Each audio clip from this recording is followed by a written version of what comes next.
রক্ত দিবেন। রক্তদান কর্মসূচি, ব্লাড ডোনেশন প্রজেক্ট, এর চেয়ে বড় ইবাদত হতে পারে?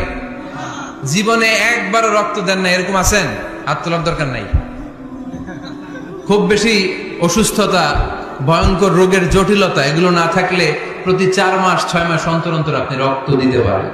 যদি আপনি রক্ত না দেন, আপনার দেহের যে ব্লাড সেলগুলো আছে প্রত্যেক 4 মাস 6 মাস অন্তর অন্তর এগুলো এমনি ভেঙে যায়, ভেঙে নতুন সেল গঠন হয়। আপনি দিলে একজন বাঁচত, না দিলে এগুলো এমনি নষ্ট হয়ে যায়। সুবহানাল্লাহ পড়বেন না? রক্ত দেওয়ার মতো ভালো কাজ হতে পারে? মানুষ বাঁচানোর মতো?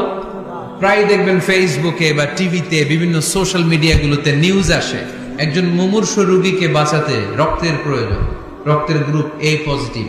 কোন সহৃদয়বান ব্যক্তি যদি থাকেন তাহলে রক্ত দিয়ে আমাদেরকে সাহায্য করবেন, এরকম ঘোষণা আছে না নাই? আমরা এগুলোকে এড়িয়ে যাই, আমরা সাহায্য করতে চাই না। আপনি যদি রক্ত দেন, জীবন বাঁচান, এর চেয়ে বড় ইবাদত আর হতে পারে?